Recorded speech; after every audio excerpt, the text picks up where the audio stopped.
Okay, the Military Commissions Act of 2006 removes the right of habeas corpus.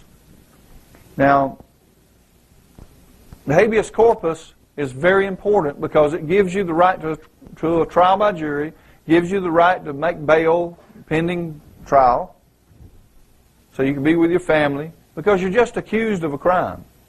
You haven't been convicted yet. In our system of government, you're supposed to be innocent until proven guilty. Now, unless you've committed something that is violent and heinous where you would be a danger to the public, you're supposed to be able to go home on bail until you're pending trial. That's the way our system was created.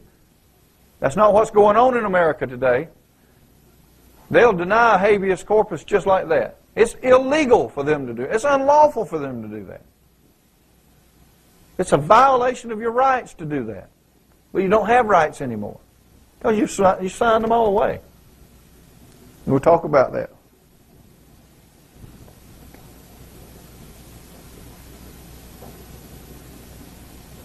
The Violent Radicalization and Homegrown Terrorism Act of 2007, H.R. 1955.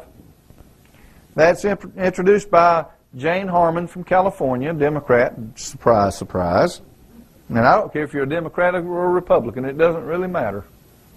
The Democratic Party and Republican Party was only created for your entertainment, and that's all it's for.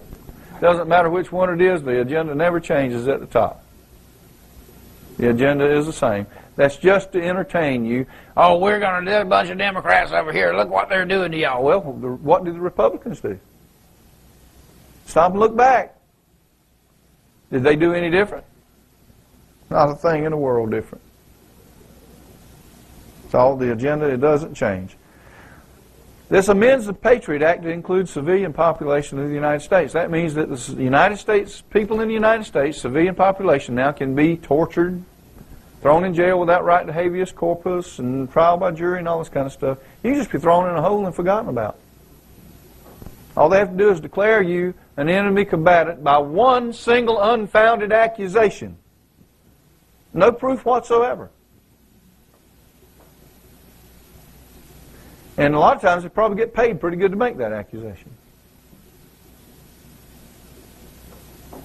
What's wrong with that? Now, didn't we learn in school that that's the kind of stuff that they did in the Soviet Union?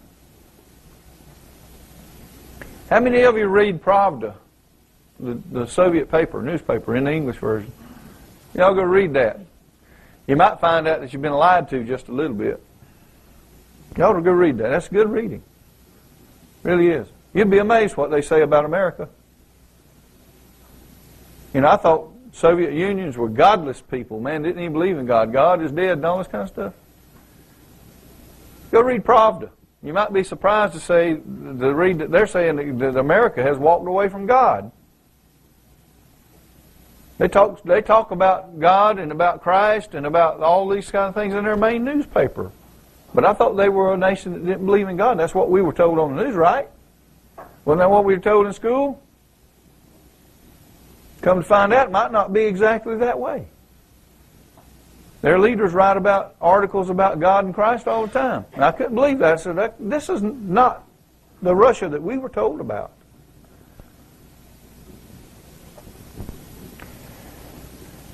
So we might have been manipulated all along. And we might need to open our horizons and understand that. It makes thought crimes against the politically correct idea of the day a crime and makes thought crimes a terrorist act. Sounds like George Orwell 1984 to me. And they just came up with a thing it's been about 3 weeks ago now. They can actually, the court can order you to have this scanner thing set on your head while you testify, and they can tell if you're lying or not. They can read your thoughts.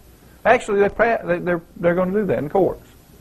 It's a new lie detector kind of deal, and while you're under oath, they can determine if you're lying or not. And they're debating on right now whether to make us do that. Sounds awful like Orwell knew what he was talking about, doesn't it? The Real ID Act, U.S. citizens will be required to have a national ID card to travel, enter a federal building, and apply for any public benefit or program. That will come out probably at the end of this year. The Foreign Intelligence Surveillance Act allows secret warrants from a secret court to invade your privacy. FISA teamed up with AT&T and Verizon communication companies to spy on U.S. citizens. Phone calls and emails of Americans are being tracked according to documents brought forward by Mark Klein of AT&T. Privacy was redefined by the Bush administration. Basically, you don't have any. And Bush administration was spying on the citizens, U.S. citizens, 7 months before September 11th. But I thought that that was the reason he had to spy on us, is because of September 11th. Because of the 9/11 incident. Isn't that what he said on TV? Do you mean that George Bush wasn't telling the truth? That good, honorable Christian president? Now, that really disturbs me. I would have never thought. When they told me he was a Christian man, I contemplated that for about 2 seconds. I said, nah. And so the people in my church got all over me. You don't believe nobody up there. I said, you're about right. I don't believe anybody in Washington is much of a Christian. Can't be. You wouldn't stay there if they were. So they fussed at me a little bit in my church. And then he had this little interview, and I don't remember what state. It was It was one of these popular shows he was on. And he admitted to be a member of the Skull and Bones. Well, I didn't know what Skull and Bones was. I said, well, it didn't sound right. Something that a Christian would want to be part of. But so I went and started reading about Skull and Bones. And I found out it wasn't really exactly a Christian organization. It was more occult more than anything, like satanic. And what does the Scripture tell us? You can't serve two masters, folks. You're going to serve one, hate the other one. That's what it says. So how can he be part of an occult, satanic organization and be a Christian at the same time? You think you were sold a bill of goods? I know you were. His acts in office proved to me he was nothing but a dirtbag. His friends call him George Dumb as a Box of Rocks Bush. That's what they called him. Right here in Texas. Passed through, went down the George and Laura Bush Highway yesterday. That was something. And also the Ronald Reagan Memorial Highway. I don't know about that. They got a big sign. This is the home. What's the name of his hometown? I forget. It's down here on I-10, but you go through, on 20. Crawford, it's on I-10, whatever it is, and they got, this is the home of George and Laura Bush. And it's right, a big sign on the interstate. I said, if I lived in that town, I'd put one on the other side, one of them big billboards saying, I want to apologize that we allowed him to live in this town. I would have to do that. I'd be ashamed of it. Oh, he moved to Dallas? Okay, well, he's one of y'all's neighbors now. So. You what? Yeah. I'd love to see him. I'd love for him to be here. He's probably got some of his guys here anyway. Like I said, y'all need to get you a real job. National Security Administration was created by President Truman in 1952, analyzes millions of phone conversations each day, compiles a database of millions of U.S. citizens' phone conversations, and there's an estimated 38,000 employees and $43.5 billion per year in their budget. Works with the CIA agency, National Reconnaissance Office, and Federal Bureau of Investigation and FISA to invade the privacy of the U.S. citizens. Why do they want to spend that kind of money and effort to listen to everything we have to say? Well, it's because they're afraid of us. They got to keep up with what our attitudes are so they can circumvent us, what we're doing. And that's the bottom line. It was on the news last night. They were listening to your emails and stuff. That's how they found out that we're right-wing terrorists that believe in such evil things as the Constitution. Boy, isn't that terrible? We believe in the Constitution, for God's sake. Don't believe in that terroristic document. And they're sitting here at the heads of the greatest nation on earth that was created by people that wrote that terroristic document.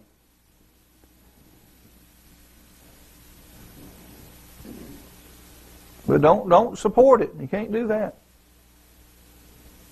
Might be considered a terrorist. Presidential executive orders. Now these orders, there's some myths about executive orders, that the president can sign them into the law. That's not true. That's been told many, many years, that he can just take the stroke of a pen, he can sign it in. That is not true. He has a panel of 3 guys, because we have a fair and balanced system. He has to have a panel of 3 guys that also sign. Now, it's fair and balanced, I know, because the president gets to pick who those guys are. So I'm sure it's fair and balanced. Okay.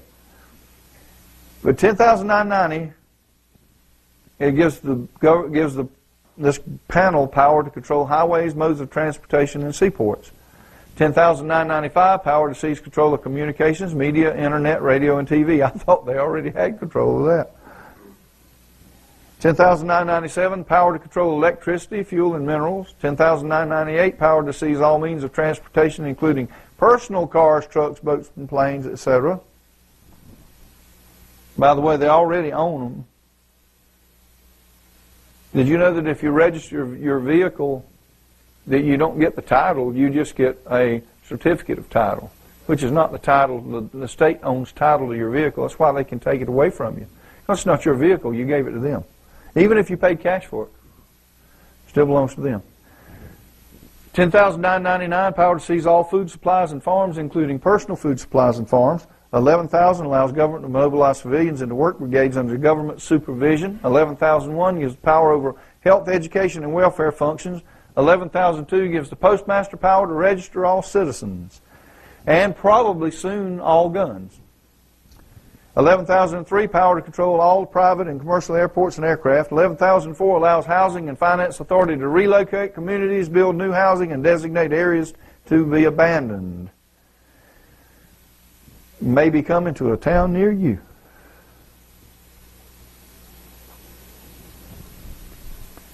$11,005, power over railroads, inland waterways, and storage facilities, and the scariest one of all is 11,921, gives FEMA control of the banks. That is scary. Have you ever seen how those people spend money? When I worked with them, they had a $4 trillion a year budget. The biggest budget in the federal government, $4 trillion a year. They would burn money. I mean, these people just had so much, and they had to spend it all. Because if you didn't spend it all, they'd reduce your budget. They'd call me up and say, "You've got $50,000 left for the last quarter. You better not have a dime left at the end of this quarter." They call me and tell me that. You better not have any left. Not $1. And so I'd have to be creative. And I would go out. I had $50,000 to $70,000 a year in my budget. I didn't even need most years, and I had to spend it. So, and so, the politicians in that county down there in Florida were used to the emergency management director before me just give that to them. Well, the first time they voted to take $50,000 of my budget, I called them up and said, "What do you mean?" "Well, it was excess, and we wanted to put it over in the county general fund." I said, "I'm not going to sign off on it." "What do you mean you're not going to sign off on it?" "Just what I said. I'm not going to sign off on it. That money is for projects to build emergency management functions here in this county, and that's what we're going to use it for. But the county's already voted to take your money." I said, "They can't do that." I said, "It's not in their control." I said, "The only person that can then spend that money is me. I was appointed by the governor of the state in that job, and I'm the only signature that can spend that money. And I wouldn't give it, so they had to give it back to me." It upset a few of them. But the bottom line is this, is that all these executive orders are aimed at taking total and complete control. And there's a whole lot more than this. These are old now. There's a lot more new ones now that are probably a lot more scary than these. We've got a quote for you. "The time is near at hand which must determine whether Americans are to be free men or slaves." Who wrote that?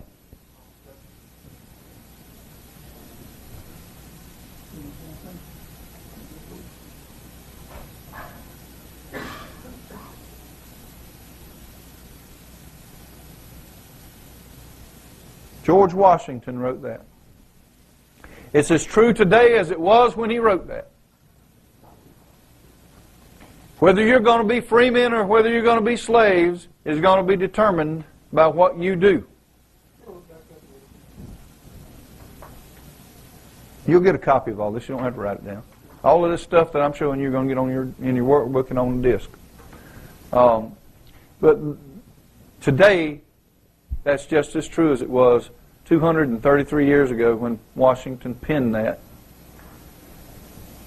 He understood the situation he was in.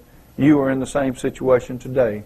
And depending on what we do in this group right here, I'm not talking, we can't put it off on other people now. It's up to you and I and other Americans to stand up and take our nation back. Your nation is in jeopardy and it needs your help.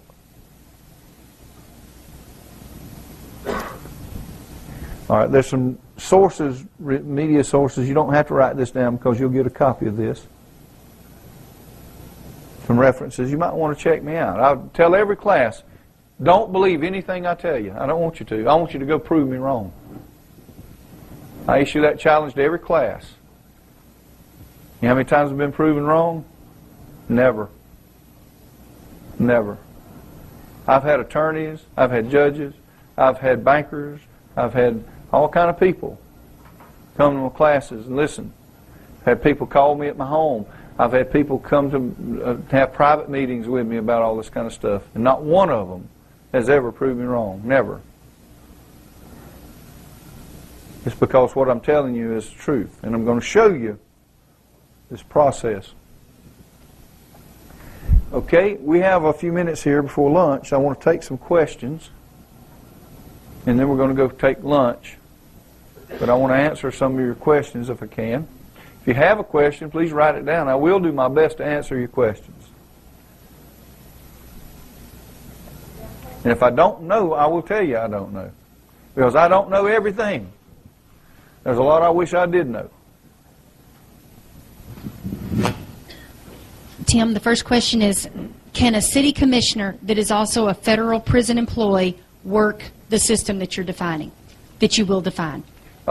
Anybody can do this system, but he may run into some problems being a federal employee. I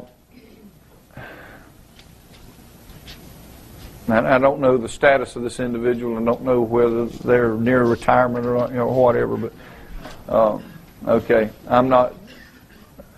He's probably going to run into some problems if he does it with his job, yeah, because they frown on this. Where are the executive orders that received prior executive orders, and when did you start this search or research? I'm sorry now?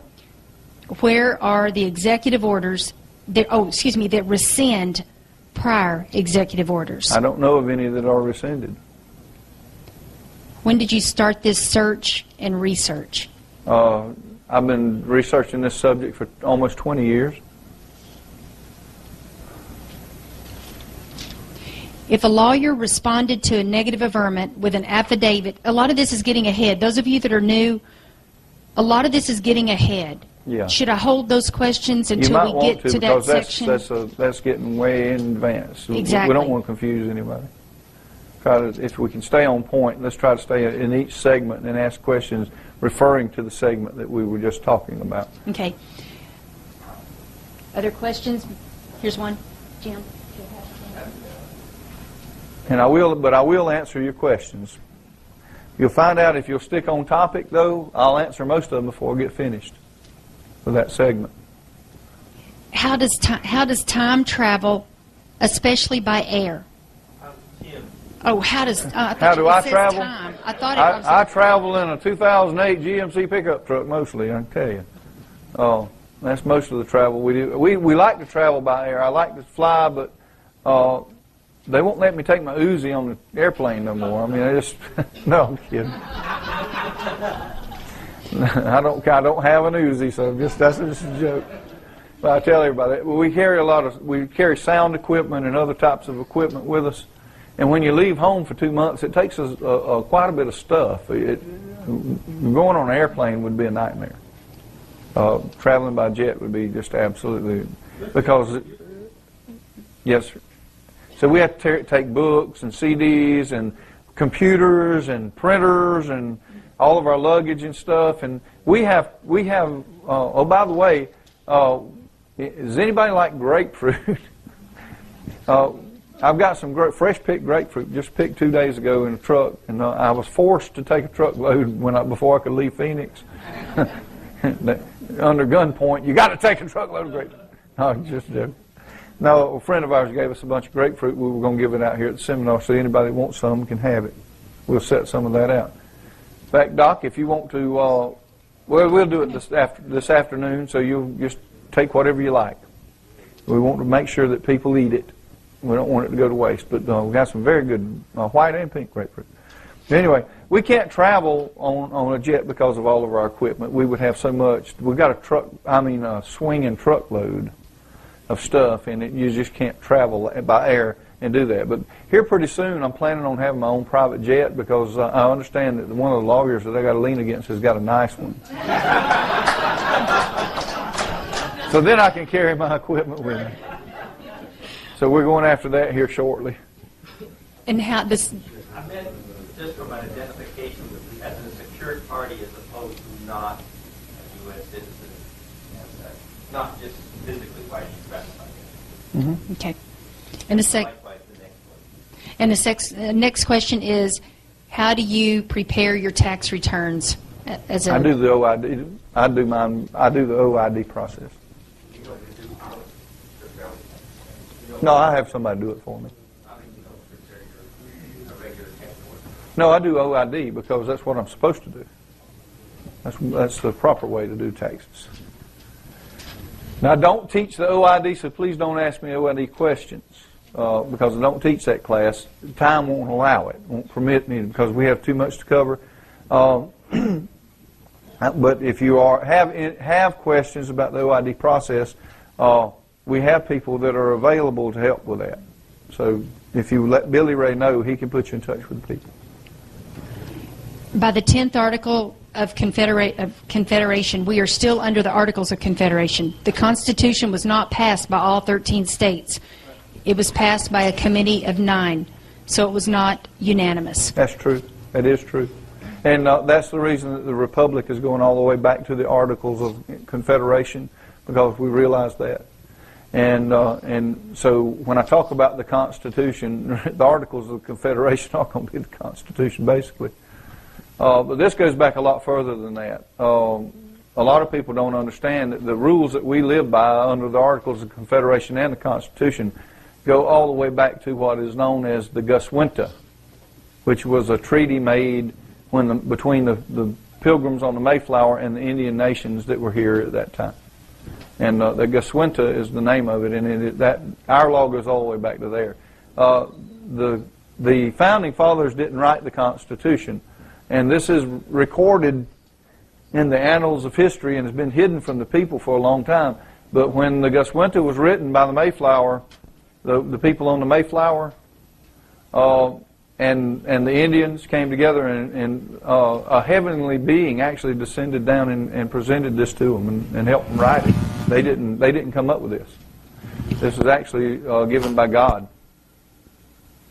And this is recorded, but it's been kept from the people. So our Constitution, regardless of whether it's Articles, Confederation, Constitution, or any of the laws that we've been governed by, they all originated from that document. And so it was God's law. That's why I teach about God's law, because God's law is the basis of our law. And that's the bottom line. Any other questions? Well, I'm going to take a break at this point and go to lunch. It's lunchtime. Does anybody know enough about the area to give people some suggestions? I know there's a great little Chinese restaurant, but I appreciate you brave souls for coming back for the afternoon session. Okay. I've got some fruit on the back table. Always. On. Okay. Thank you.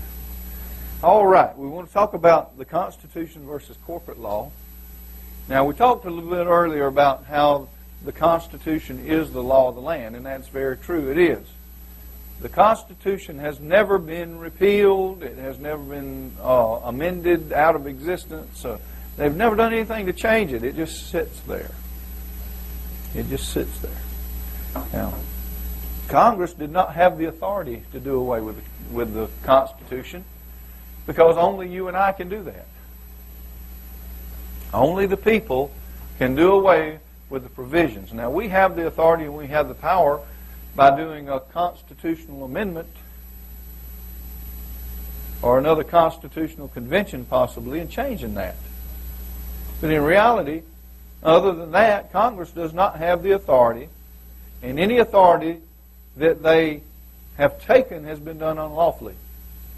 Any law that they have passed that has done away with any of the provisions or overrode the provisions or trampled on the provisions of the Constitution is known as a bill of attainder, and it's not a law at all. It's a void law. It doesn't matter. It's of none effect, as if it had never been passed.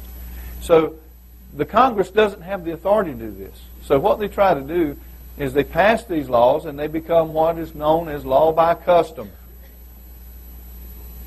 And the way that works is they pass a law, and if you don't protest it, it becomes law. For instance, how many people know that in the state of Florida, and I'm sure it's that way in a lot of other states, I can only speak for Florida because that's the one that I dealt with, there is no provision in the law whatsoever for you to have a driver's license. There's no law. The 15 million Floridians have a license. Why is that? So, several years ago we had a case. It's called Ricky Licciardello versus, the state of Florida versus Ricky Licciardello, down there in Bay County, Florida. Ricky was in my group. He got arrested and put in jail for not having a license and a tag on his truck. They put him in jail for it. I went down there and paid his bond, $500, got him out of jail. So when Ricky got out of jail, he said, they can't arrest me. I don't have to have a license. He said, I don't have to have a license to travel. I said, right. You got the right to travel. But they didn't charge him with traveling. They charged him with driving, which is a commercial offense. Driving is a commercial activity, and it means you're getting paid to do it. He wasn't getting paid. He was driving. He was traveling in his private automobile, and it was not a commercial activity. So I went down, helped him put some stuff together in this case, and he went down and filed his brief and everything, and we went to the DMV, and we sent them a notice that they were in violation of the law, and ultimately we perfected a lien for $150 million against the principal of the head of the DMV in Florida. Her name was Sarah Lambert. We went down and served the lien on them, the notice for $150 million. They owed us $150 million because they were in violation of the man's civil rights. And when they did that, they called my office. A guy named Mr. Prokosh, T.N. Prokosh was his name. He said, Mr. Turner, he said, we received this lien against us for $150 million, he said, and I'm trying to figure out what it's about. And I told him, I said, well, you had a friend of mine arrested illegally for traveling in his private automobile. And I said, your commercial agents charged him with driving. He was not driving. That is a commercial enterprise. He was not being paid to travel in his private automobile. I said, so you illegally charged a man. I said, put him in jail. I said, somebody's going to get this straightened out. I said, if you don't, it's going to be $150 million is going to go against your bond. Well, they said, well, what can we do to resolve it? I said, send me a letter stating that he doesn't have to have a license to travel in his private automobile. And he said, well, I'll send it out to you. I said, well, Mr. Prokosh, obviously you know that the law does not require a person to have a driver's license unless they're in a commercial operation. He said, that's correct. I said, then why do you put people in jail every day for traveling without a driver's license? He said, it's all about revenue. He said, 15 million people in Florida pay us every so often to get a license. He said, it's revenue. He said, it adds up to a lot of money. He was honest about it. I mean, that's what it's all about. It's all about revenue. I said, well, send me the letter. We'll dismiss the lien. And we did. And we filed that letter into the case. And, buddy, when we went back to court, the judge called his name and, bam, case dismissed, just like that. Didn't even let him speak. You can go down to the court in Bay County, Florida, because that's where the case was. You can't even find a mention of that case. I wonder why. I don't anymore. Ricky's got it, and I don't even know where Ricky's at anymore. But we had it for a long time. But if I kept copies of everything that I've done, I'd have to carry a semi-trailer around with me. But the bottom line is that they know that they're violating the law. They understand it. And when they find out that you understand it, you'll find that they'll just go away and be glad to do it most of the time. How many of you here have IRS coming after you for a claim? A lot of people do. I'm sure almost all of you know somebody that's had that problem or have had that problem in the past. How many of you ever submitted a 4490 form? Can't find it on IRS.gov. It's something I'm going to have to give Denise to put on the website. But the IRS.gov doesn't have it. You can't even go down to the office and get it. They'll tell you what you're talking about. But the 4490 is the required by law proof of claim form that an IRS agent has to sign before they can come after you for a claim. And they have to sign it under penalty of perjury, under oath.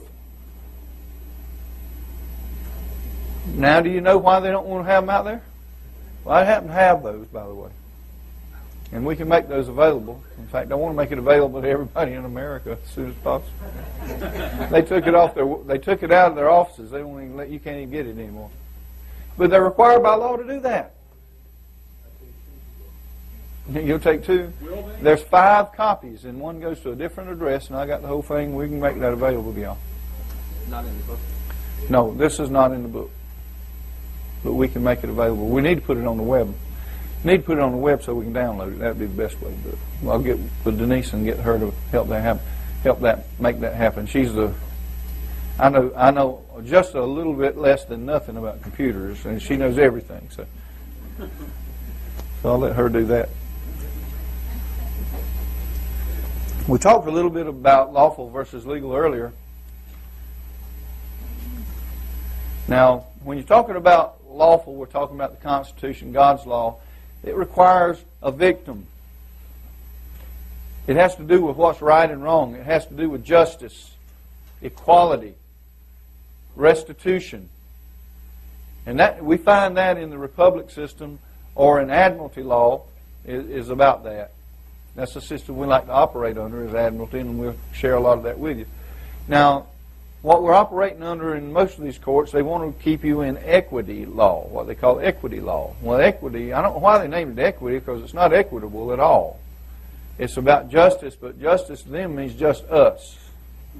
And that's exactly what they mean. When they say just us, that's what they mean. Because they're the ones that has the advantage, and they take advantage. Everything okay? Okay. So, the justice system has nothing to do with justice under equity laws. The justice system has to do with basically corporate greed. It has to do with picking your pocket. It has to do with revenue. It has nothing to do with justice. Now, in the equity side of the law, in the courts that we currently are dealing with most of the time, those courts don't require a victim. It doesn't even require damage to be done. When you get a traffic ticket for speeding, who was a damaged party? There's not a damaged party. When you get a parking ticket, who was a damaged party? No such thing as a damaged party. It's not required in the laws of equity. So they operate a system of what I call smoke and mirrors. And the judge, he can use his smoke and mirrors, just like the Wizard of Oz, and make you think he's this big, omnipotent, most ultra-powerful thing out there when in reality he's really this little skinny runt that don't have much power at all. His power comes from his deception.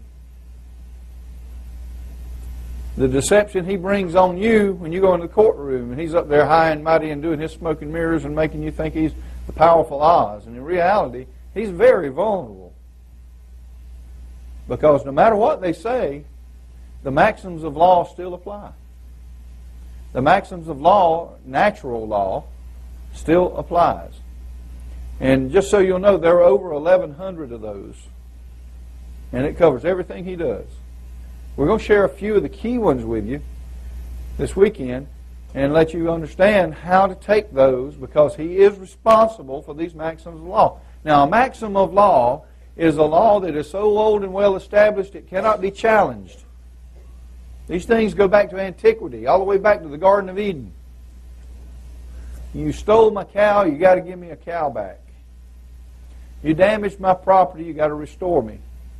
Okay, equity court has nothing to do with that. And in fact, I'll tell you a little story. True story happened to a friend of mine down in Florida. He was gone to town for a couple of hours, and some teenage boys broke into his house, and they stole $20,000 out of his bedroom while he was gone. Well, his grandson had been hanging around with the boys up there at the property. He didn't know they had stolen $20,000, but he did know they were in the house. So 2 and 2 still adds up and makes 4 in most people's math. So the guy figured out, well, these are only kids that were up here this afternoon, so they probably, and I mean, they weren't little kids. They were like 18, 19, 20 years old. They weren't kids, really. They were young people. And so he called the police when he discovered his money was missing, which was just a few hours after they had gotten it. Well, it wasn't no time. Cops pulled them over, and they found they had like $19,500 in the trunk of the car. And so they arrested him. Well, the boys stole $500 from him. And that's wrong, and they should be dealt with for the theft, and they were. But the state took the man's $19,500 and they entered it into evidence and kept it for 8 months. And that was bad enough. They should have done an evidentiary receipt on the money and gave him back his money, but that's not what they did. But then they had the insult to injury. 8 months later, when the case was over, they gave him a bill for 25% of the money.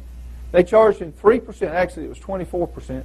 They charged him 3% a month of his money just to hold it for him. So who hurt him worse than who hurt him the worst? The guys that stole it from him, or the state that ripped him off? So who was the real criminal? The state was more of a criminal than the guys they put in jail. And this is the way the system of equity works. It has nothing to do with justice. It has nothing to do with restoring or restoration or restitution. It has nothing to do with fixing the problem. Admiralty is another matter. And that's what I want you to learn about this weekend, is about our admiralty claims. Because they can balance the books. And they can restore you, and they can punish the wrongdoers. And we'll show you how to do that this weekend. And it is so simple, and it's so easy, that any of you here can do it. Dylan can do it right here. He can do it. He puts most of y'all to shame. I hate to tell you that, but he does. You know, he's already got his bonds and stuff done. He's the man. He's the man. Okay. But when we deal with admiralty, the law is the contract. The contract is the law. And when you're dealing with absolutes, you can't use the smoke and mirrors. So when we bring a judge out of his equity court and place him in admiralty, the law applies, and it's in black and white, what he can and what he cannot do. So he's not in Oz anymore. He's back in Kansas. And he doesn't like Kansas because the real law applies in Kansas, and that means he can take a liability position in Kansas and actually have to pay you. I've got some of them paying me right now. These guys are in serious trouble, and they may even spend their retirement years in prison under the RICO Act, possibly. But their careers are over. And they let a little $6 million, well, it was a $2.3 million claim, but it was $6 million worth of property destroy the lives of 4 law firms, 12 attorneys, a bank president, and a federal judge. and the owner of a communications company. They destroyed their lives trying to steal a man's property.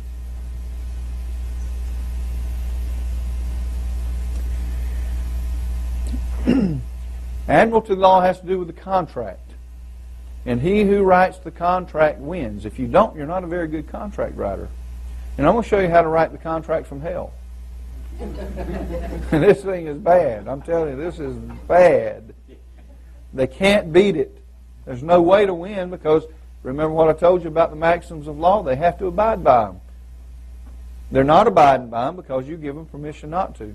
But when you bring that to their attention and make them abide by the rules of the contract, and they step outside of that, then they take on a liability, and that's when we come and put the hammer on them. And we'll show you about the hammer will be Monday. But you'll like the hammer.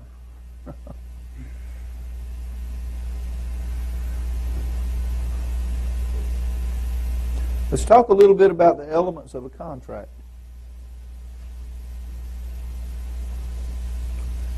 And these are some of the basic elements of a contract. There are others, but these are the main ones we deal with. And the first one, of course, is offer.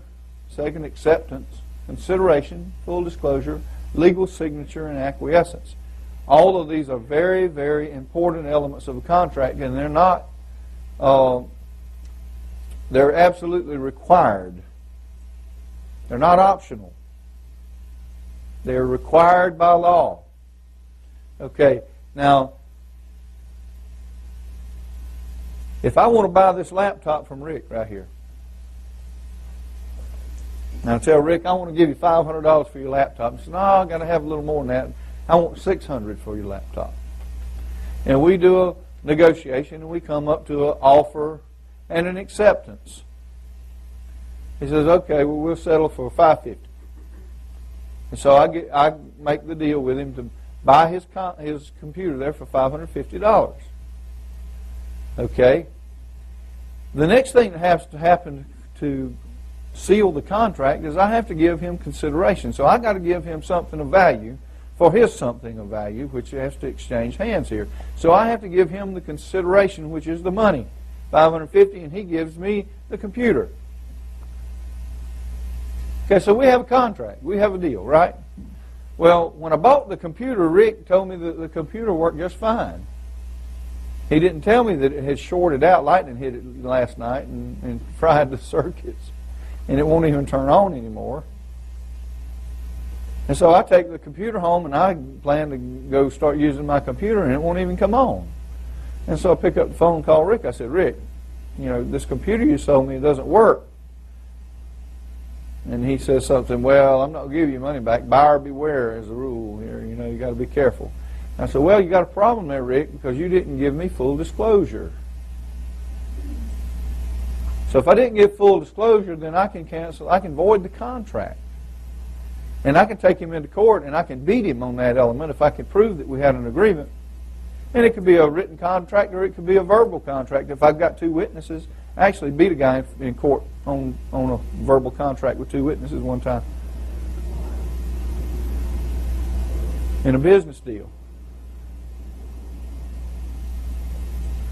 And so I go and say, I don't want the computer anymore, I want my money back, and he refuses. So I take him to court. Now, am I going to get $550 back? No, I'm going to get my $550 plus 3 times in damages, plus court costs. Okay, now what if I bought the computer from him and he says, you know, he said, Tim, I'm going to give you 7 days to decide whether you want the computer to check it out and see if it's good. And I go home and set it on my desk, and I go off on the road, and I come back 2 weeks later and I open up the computer, it doesn't work. Can I come back on him then?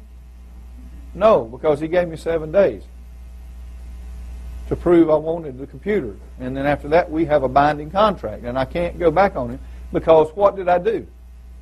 I acquiesced on the contract. I didn't follow up. I gave away my rights. This is how the courts do it to you. They do it by acquiescence. They send you something, and you stick your head in the sand and don't respond. When you don't respond, you lose by acquiescence. And then you have a contract, and it is legally binding. IRS does it to you all the time. How many people do you know that won't even open a letter from the IRS that send it back? Doesn't matter if you open it or not. You're responsible. The best thing to do is answer it. If you don't agree with it, tell them you don't agree with it. Then you break the contract. But if IRS sends, that's how we learn this process actually, is for watching IRS. IRS will send you a bill for $10,000, and if you don't respond within 14 days or whatever the time limit, they may say 10 days. If you don't respond within the 10 days, you owe them the money. And they can enforce it, and will enforce it. So we learn these tricks from dealing with these people, and now we use those same tricks on them. And we learned that they acquiesce too, because they don't think you can do anything, and we're going to show you how to do that. The Uniform Commercial Code, United States Code, statutes, regulations, and ordinances are forms of equity law. These are forms of law that we deal with today. They are not necessarily law, but they are what's called color of law. Now, some of them do represent the real law, God's law, Constitution. Some of them do uphold that, but quite often they don't. They skirt around the edges or just actually go against it, because they are not the law of the land. They are not God's law. So therefore, we need to understand that we need to make these people abide by the real law, and we can, and we're going to show you how to do that. In 1938, the law merchant was taken out of common law and placed under equity in the courts. This changed the system of pleas to a confession or avoidance instead of one of demurrer, so that the evidence in law could be excluded from a case at the judge's will. This was accomplished by changing the laws by the Federal Reserve Act and the income tax laws. Now, how many of you have seen people in the Patriot movement in the past go into court, could absolutely prove that they were not a taxpayer in the law, and lose? I've seen it. Yeah, absolutely. Irwin's very sharp. He knows. But Irwin made one fatal error. He made a plea. You can't plea in these courts. Prior to this system that was set up, you had an opportunity to do what's called a demurrer, which you could argue with the complaint. You could argue that that's the wrong charge, or you could argue that I'm not a taxpayer. Today, all they want you to do when you go to court is say guilty, not guilty, or no contest on plea day. How many of you seen that? If you want to see it, go in traffic court. If you want some good entertainment and you haven't got nothing to do on traffic day, go sit in on traffic court. You will be amazed what you learn about court just watching traffic court. I used to love to just go sit down and watch them. Bam, $750. Bam, $350. Bam, $400. Bam, $225. Bam, $1,000. Bam, $1,200. Bam, $1,500. Bam, $700. All morning long, running them through there like cows. Just like cattle. And charging them revenue after revenue. And I live in a little town, there's probably not over 25 or 30,000 people in the whole area, the town that we live in the little suburbs around it. And every time we go to traffic court, there's probably 130 or 40 people there every week, twice a week. They're just generating the revenue to help pay for that court. Last time I was there was 135 people. And we had fun. Tied them up for about 3 hours. Yeah. Well, good. That's good. I need to learn from you then. Yeah, I call that clogging the toilet of justice.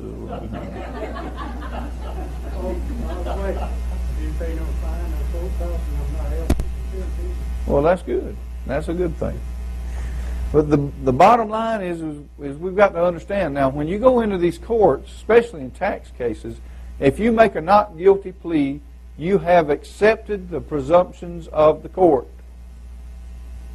And what is the presumption of the court? That you're a taxpayer. And that you're a debtor to the corporation. And what should your plea be? I want to speak to the district attorney.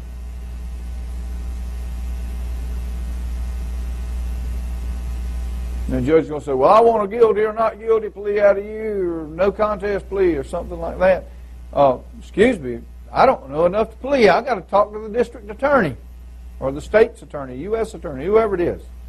And then when I talk to that attorney, I'm going to tell him, I don't know why I'm here. I'm not a taxpayer. And you can go that route if you want to, and I know a better way. So just throwing that up for any of you guys that are still wanting to go out there and fight the IRS. I want to show you how to make the IRS your friend. I want you to learn how to make them your friend, and just help them out. They're misunderstood. They just need a good hug, as Doc says. That's what Doc, he tells me, he said, these folks just need a good hug. Line up. Line up. Need a bunch of huggers, some of them. But anyway, the bottom line is the IRS only, I want you to understand how to speak IRS during this seminar this weekend. And all the IRS wants to do is balance the books. It's nothing about you, and they just want to balance the books. They're under pressure to balance the books, and that's what we want you to learn how to do. Now, it's that simple. It really is that simple. We do it all the time. Now, that doesn't mean we don't have stubborn cases. I've got one I've tried, and it's a personal thing with an agent, and they just won't let it die. And they keep it up. So we've changed the rules a little bit. Now the agent is going to have to pay taxes. So we sent them a note and put their name on it for $10 million, along with the IRS and the Treasury. And now we're going to do a 1099-M when we get home on this agent. Do you know what happens to an agent that fails to pay their income taxes by the 15th of April? They're out of a job. Now, we had one guy down there, and he's the head of his name is William Rutledge, and he's the head of the IRS down in the southeast area, and all over this southeast area, or the southeast area. I don't know if y'all would be considered southeast. Y'all are south. Y'all are kind of south. I don't know what y'all are. Y'all in Texas. It's different. But anyway, the southeast region over there, he's the head of it. He came by to do an audit one day because he was after a friend of mine that had been in the movement for years. And before he left, we gave him a copy of Freedom to Fascism to watch. He never did comment on that. But he did the guy's audit and said he was okay. He dismissed the audit, so he might have, maybe he looked at it. But anyway, he came down on another friend of mine and was harassing him, so we sent him a $10 million note, and he refused to accept it. So we did 3949A on it. We're waiting on that. And if that don't work, I'm going to do a 1099M on Mr. Rutledge, because he's got $10 million of my credit. Somebody's got to pay the taxes on that. So we'll send him a 1099M and one to the IRS. And next year, guess what's going to happen? Mr. Rutledge is going to have to pay taxes on that money, because he dishonored the note. He didn't return it, by the way, either.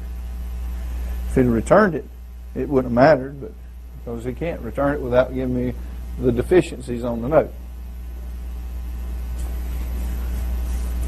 But remember, when you want to go into these courts, if you want, the best way to win in court is stay out of court.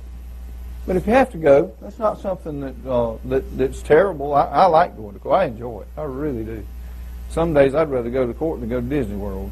And it's a whole lot. Well, Mickey and Goofy's already there.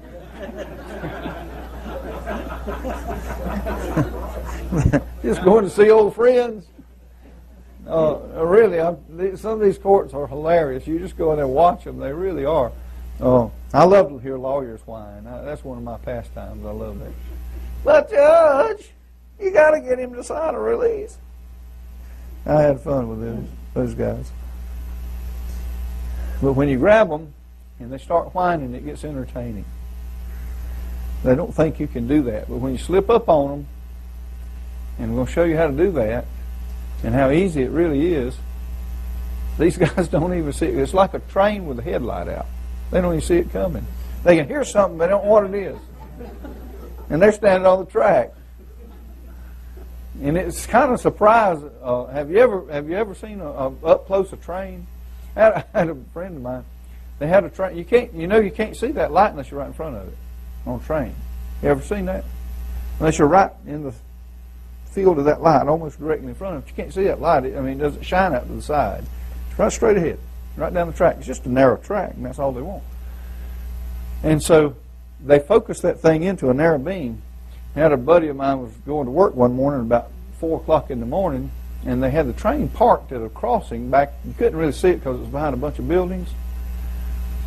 And he had the light on, but you could, like I say, you couldn't see the light. In this area, there was a bunch of street lights and all, so you wouldn't have noticed it really. And so it was right in the middle of the town, and he crossed that, and he looked to the left, and the train was parked right there with that light on, and he almost come unglued. He almost wrecked his truck. It wasn't moving, but he didn't know. They startled him because he saw the light. Well, these guys are not even going to see the light. The train's going to hit them before they know it's coming. The United Nations Treaty Atlantic Charter, Articles 55 and 56, converted our God-given unalienable rights into privileges and immunities, giving us limited liability as corporations in commerce. Now, the law is pretty specific about what we can and we can't do. Let's see if I can find something. I'm going to read a little something to you.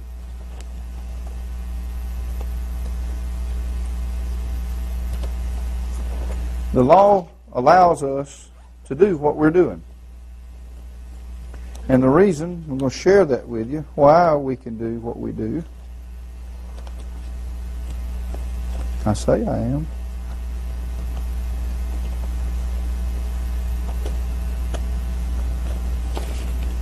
There it is.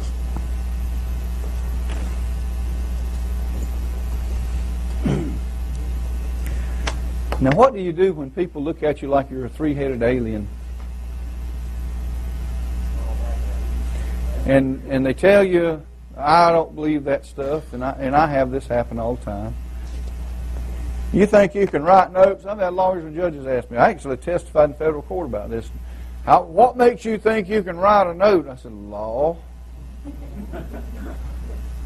Well, would you mind explaining that to me? That's what they call it, splain down there in Alabama. Would you mind explaining that to me? I told him, yeah, I'll explain it to you. So I told the judge, got on the witness stand, and I explained it to him. So, and I told him about, not only about the process, but about his fraud and all this kind of stuff. And I tried to get that judge to go off, and he wouldn't do it to save me. I poked him in the eye 2 or 3 times, and he wouldn't do it. And but they had a U.S. Marshal that was sitting on the other side of the bench, just on the other end of it over there. And I couldn't see him, but Billy Ray told me, he said, he was actually standing up over his seat with his head poking around the bench listening, trying to listen to every word I said. That man was really interested in what I was talking about. And when I got finished, the lawyer said, well, Mr. Turner, if what you say is true, I said, what I said is true. He said, but if what you say is true, what stops everybody in America from writing these notes? I said, nothing but pure ignorance. Nothing but ignorance. Well, how can I sit in court and testify to that? Because I've read the law. And I'm going to share something with you. I'm not going to read this whole. This is a 13-page memorandum that lays out a lot of the points of law. And I'm going to give you a copy. This is going to be on your disc, where you can read it for yourself. This is what you use to tell people that you don't know what you're talking about. Because this is right out of the law. This is out of congressional decisions, Supreme Court decisions, and right out of the United States Code and out of the Uniform Commercial Code. And this is science. You can go research it. Go prove me wrong. Nobody's been able to do it yet, but if you do, you can prove that I am wrong about what I teach you this weekend. You just come, I will fly you to my next seminar, pay all your expenses to come, embarrass me in front of the crowd, and I will apologize to you in front of all of them. And I don't believe you can do it. Nobody's done it yet. I've challenged a bunch of them. Yeah, you've been trying? You haven't done it yet either, have you? But I'm going to read something here to you. I want you, and I'm going to explain what we're talking about here. To some of you folks that are new, you need to get a grasp on this because it's very important. Because we're talking about law. We're not talking about something we dug up on the internet. This is what it says in the law. Right out of the Uniform Commercial Code, United States Code, and many other places. I'm going to share a couple of things with you. But you need to read this. Those who constitute an association nationwide of private unincorporated persons engaged in the business of banking to issue notes against these obligations of the United States do them. What? Now wait a minute, let's back up a little bit. I want to make sure you understand what I just read. Those who constitute an association nationwide of private unincorporated persons. Who do you think that might be? That's us. Private unincorporated persons. Not talking about banking corporations here, folks. We're talking about me and you.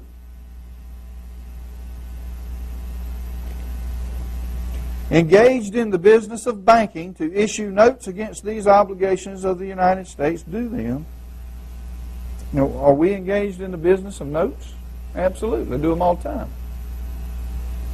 Have they ever sent any back? One time. In all the years I've been doing it, I've got one note back, and that was just recently. And hadn't figured that out yet because I sent two notes to the same company at the same time. They were identical except they were different numbers and the amounts were different. But they were to the same institution. Sent them in two different envelopes. I sent them to the same office for two different mortgages. They discharged one and sent the other one back and said they couldn't accept that for payment. Go figure. They went to the same office. Don't make any sense. When I get back, I'll figure that one out. I'm going to have some fun with them. Whose private property is at risk to collateralize the government's debt and currency by legal definitions, a national banking association. Did you know that you're part of a national banking association if you write notes? That's what it says. I didn't make this stuff up. Such notes issued against these obligations of the United States to that part of the public debt due its principals and sureties are required by law to be accepted as legal tender of payment for all debts and are defined in law as obligations of the United States on the same par and category with Federal Reserve notes and other currency and legal tender obligations. Did you understand what I just read you out of the code? Do you think we can do this? It says in the law we can. The instrument tendered to the bank and negotiated to the United States Treasury for settlement is an obligation of the United States under Title 18 United States Code Section 8.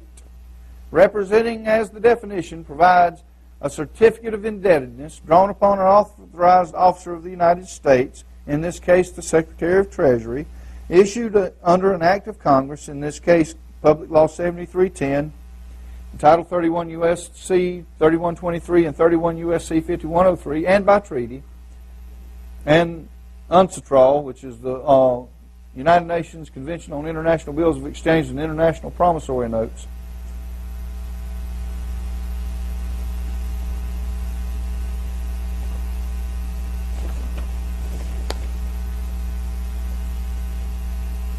Okay. Let's see.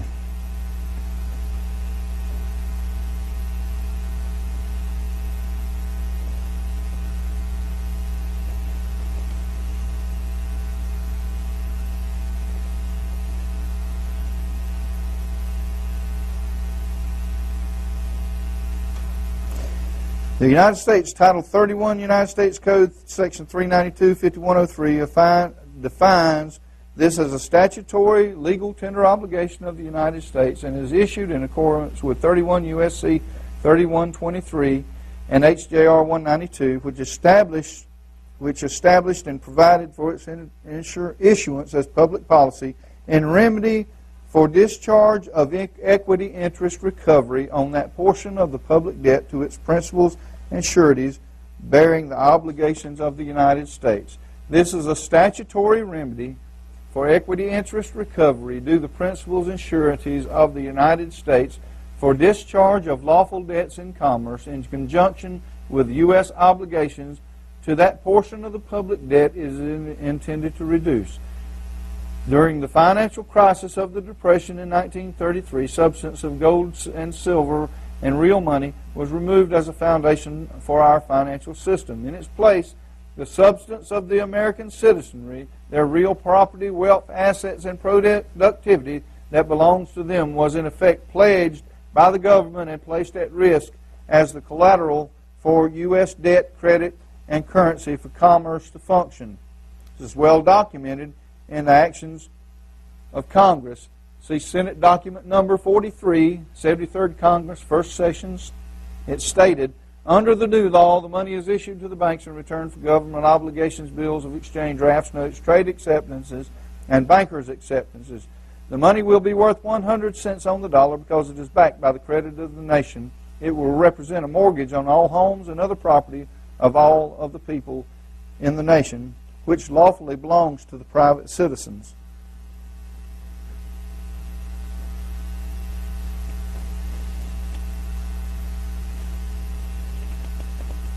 So we see the full faith and credit of the United States, which is the substance of the American citizenry, their real property, wealth, assets, and productivity that belongs to them, is hereby hypothecated and rehypothecated by the United States to its obligations as well as to Federal Reserve for the issuance and backing of Federal Reserve notes as legal tender for all taxes, customs, and other public dues. Under the 14th Amendment and numerous Supreme Court precedents, as well as in equity, private property cannot be taken or pledged for public use without just compensation or due process of law. The United States cannot pledge or risk the property and wealth of its private citizens for any government purpose without legally providing them remedy to recover what is due them on their risk. This principle is so well established in English common law and in the history of American jurisprudence. The 14th Amendment provides, no person shall be deprived of property without due process of law, and courts have long ruled that one's property legally held as collateral or surety for a debt, even when he still owns it and still has it is to deprive him of it, since it is at risk and could be lost for the debt at any time. The United States Supreme Court said in the United States versus Russell, under private property, the Constitution provides shall not be taken for public use without just compensation.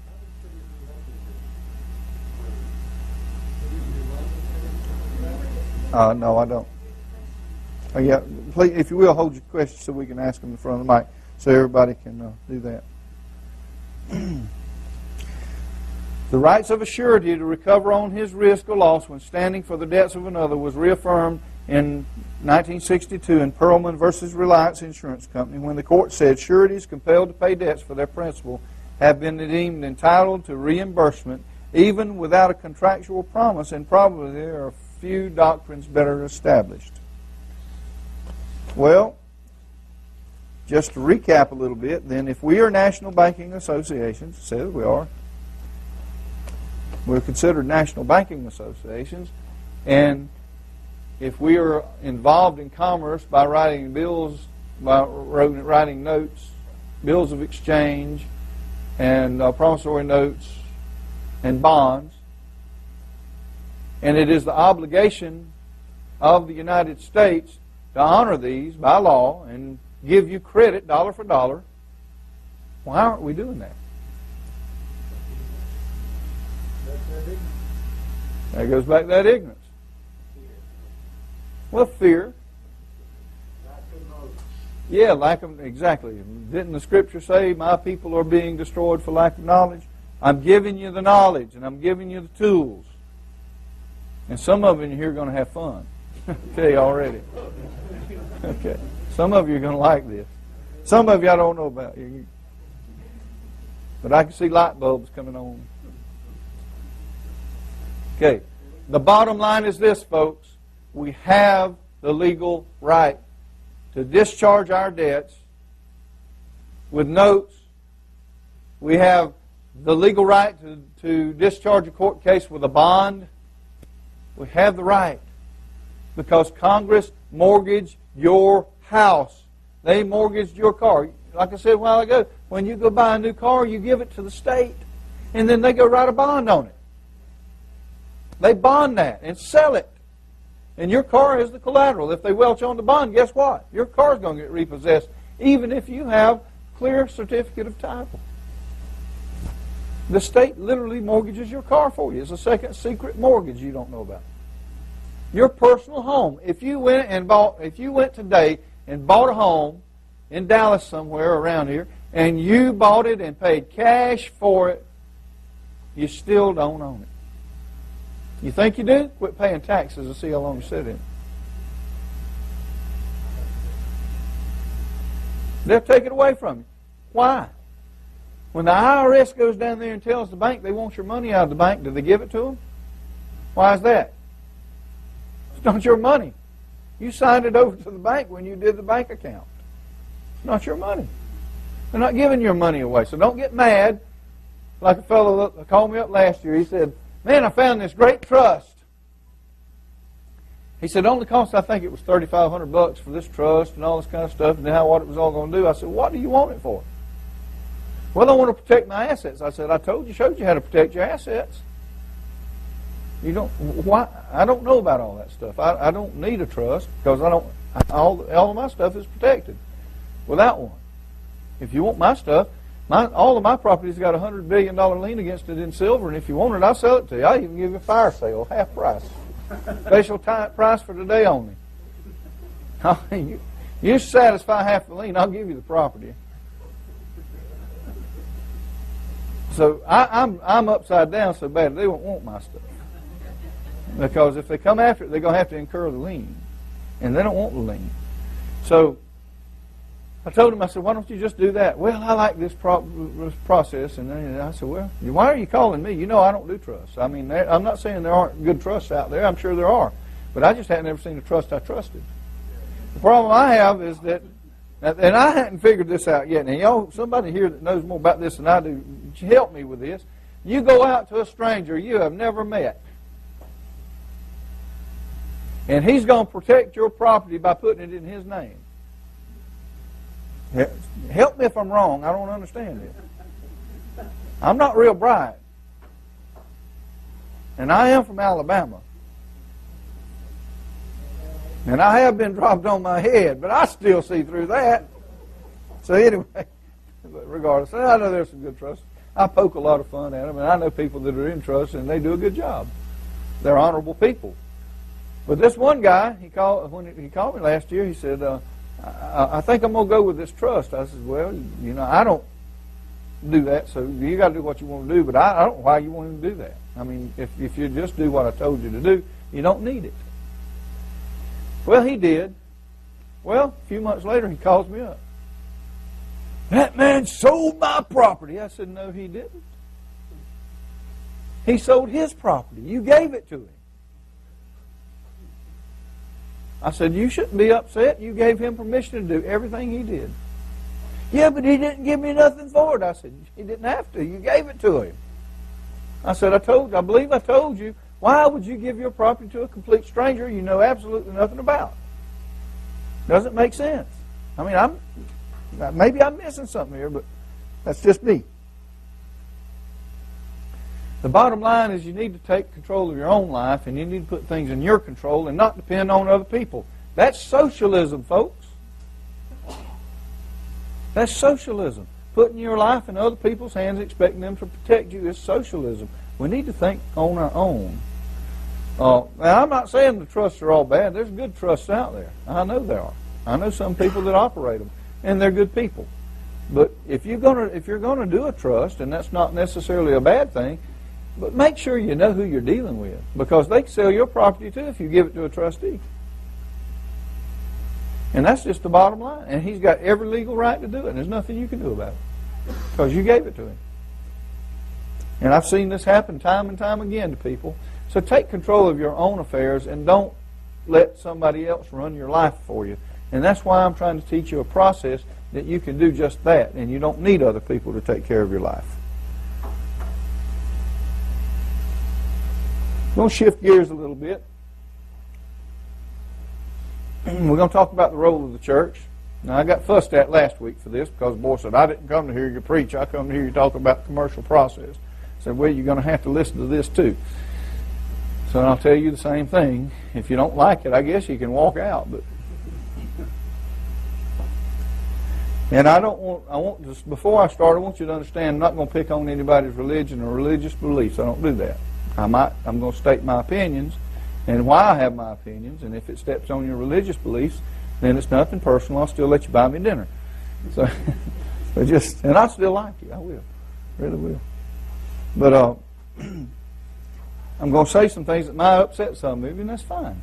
That's fine. You don't have to agree with me. It's not important that you agree with me. It's important that you agree with God. And if you don't agree with me, take it up with Him and tell Him to change my mind if I'm wrong. Okay? And if you get mad at me and want to throw something, make sure it's soft and valuable.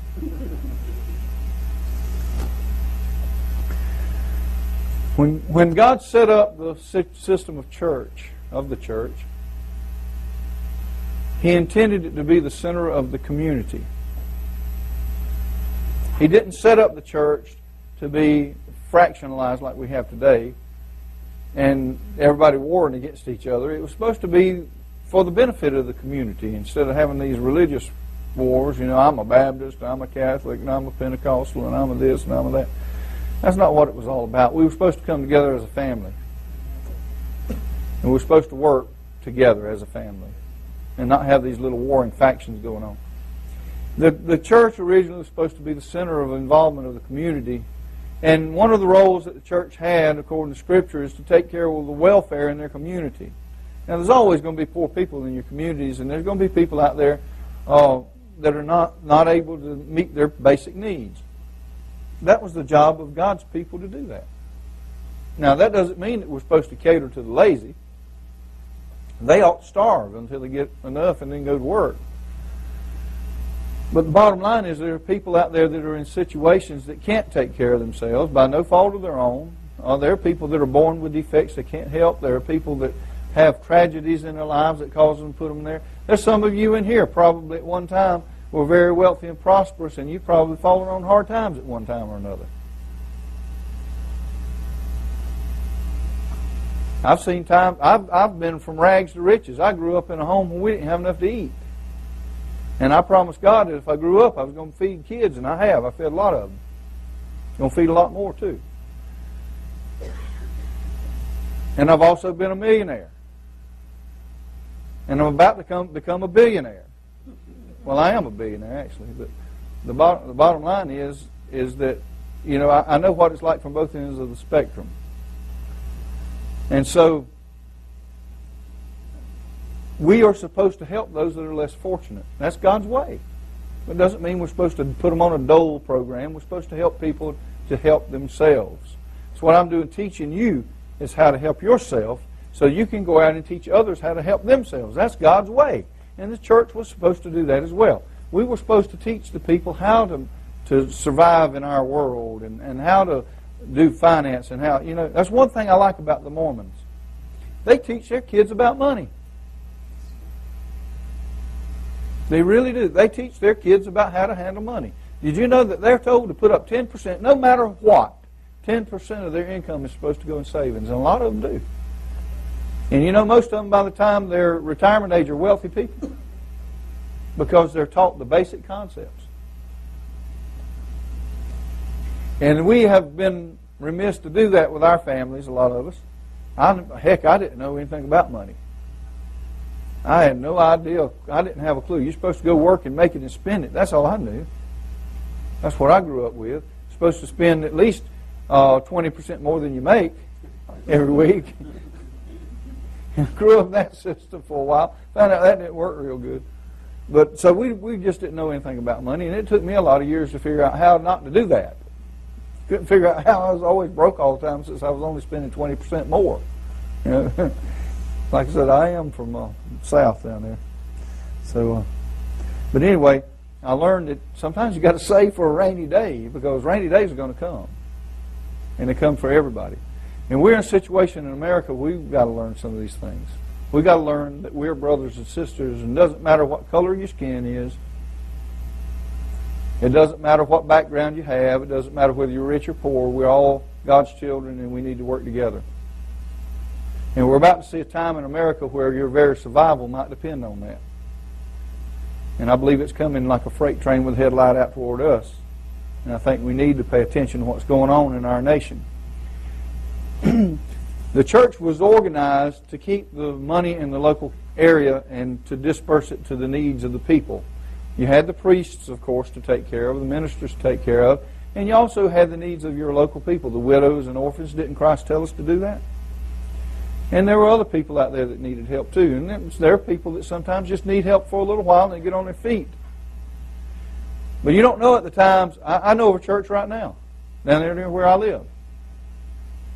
There's some people who have been in that church for 25 years. Church gets up and brags about how many millions of dollars they got in their budget. 3 of these guys are losing their homes because of business they just closed in their local community that they've been at. Some of them have been there for over 20 years. Business closed, there's no jobs. They're about to lose their homes. 3 of them are in that church. You think the church has offered to help them? Not one bit. The church should be helping them. But our group did. We went out, we're building them 3 brand new homes right now. They don't go to my church. I don't have a church.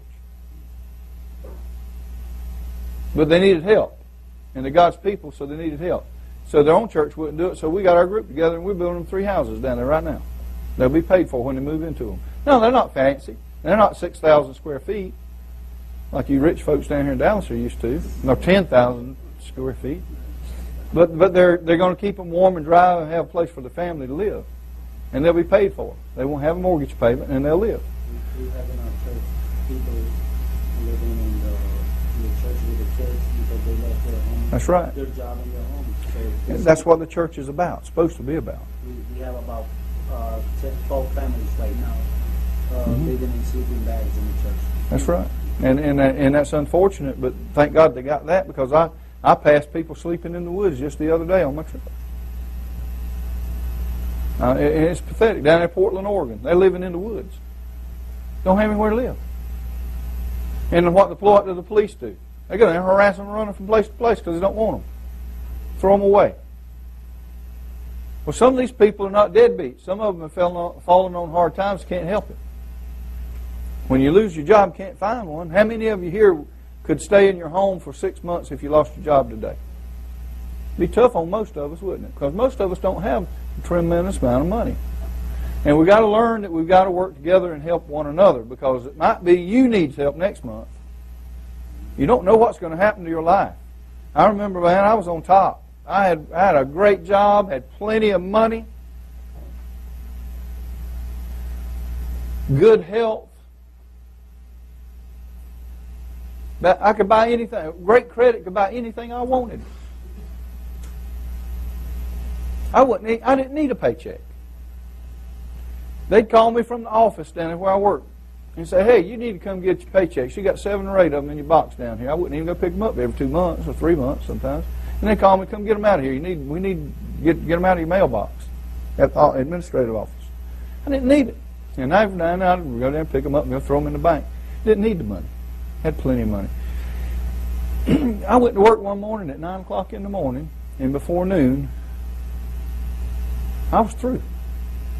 Almost got killed in the emergency room with a broken neck, and my whole life changed. Just that fast, before noon that day.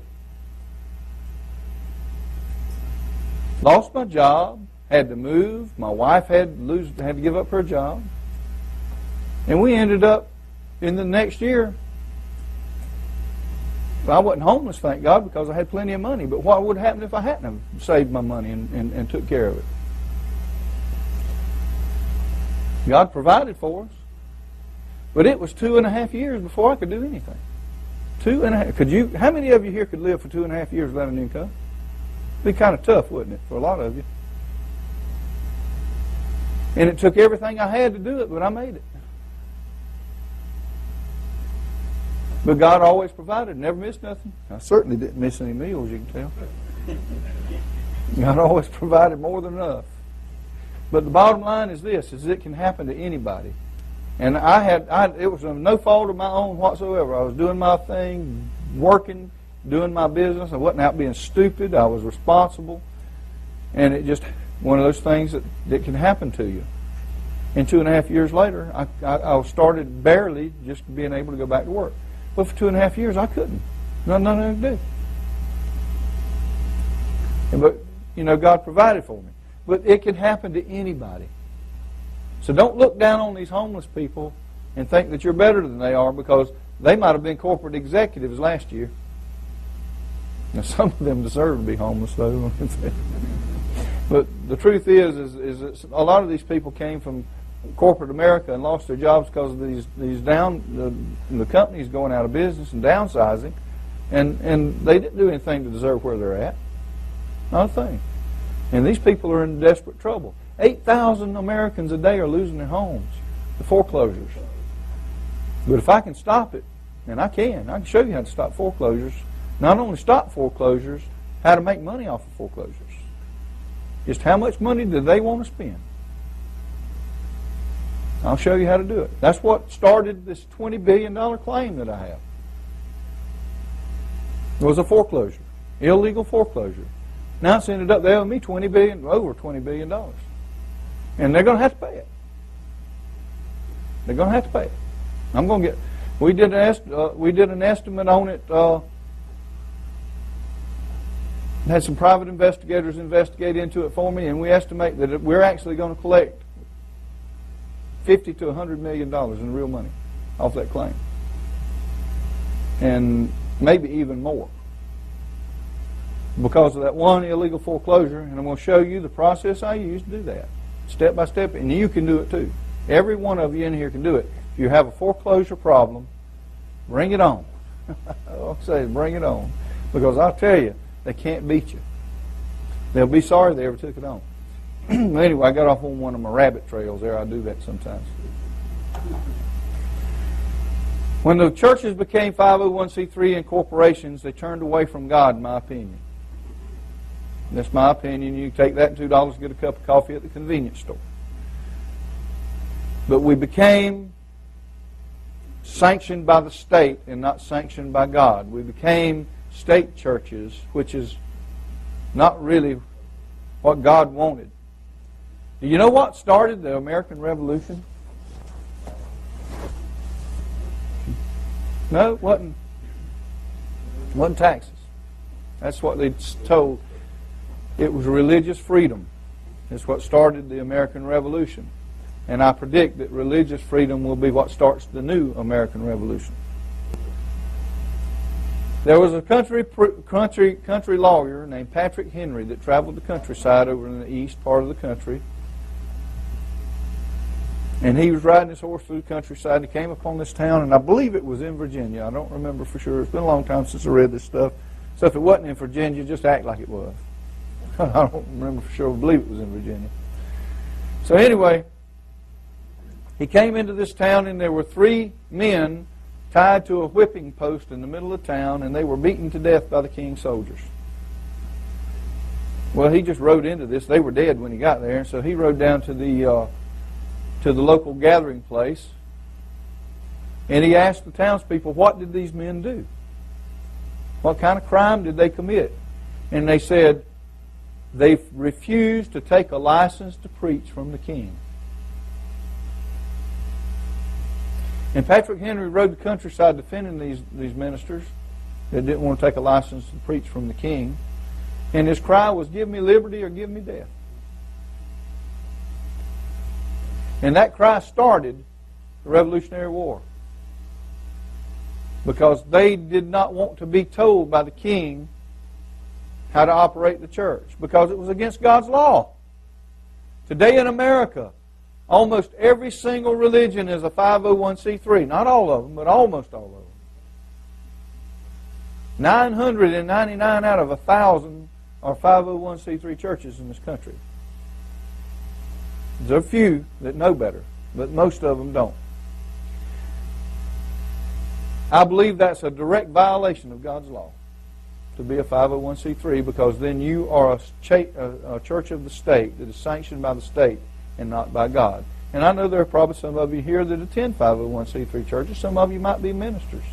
And most of you were brought into this because you didn't understand, because of the ignorance that we have. I was part of one for years. And I wrote my organization a letter, told them you don't need to be a 501c3. I said, you're in violation of God's law. And they thought I was stupid. And they're still a 501c3, and I'm no longer a member. I told them I don't believe in being part of something like that, because today, the 501c3, if your minister preaches something that is contrary to the popular belief of the day, the politically correct version of the day, he can be arrested. So can your members. So I strongly suggest that if you are, that you find a way to get out from under it. Because they are going to start arresting pastors in the near future. They've already started, limited, but it's going to get more widespread in the near future. I think you'll see a creation of a state religion that will be anything but Christian. And this is a Christian nation. And I don't care if you got a Muslim president or whatever he is. It's still a Christian nation. And he can try to push that stuff down our throat, and he's going to cause a problem in America, because the people of America will not tolerate it. I can tell you that now. There's enough of us that won't tolerate being forced into a state religion and worship false gods, because we simply just won't do it.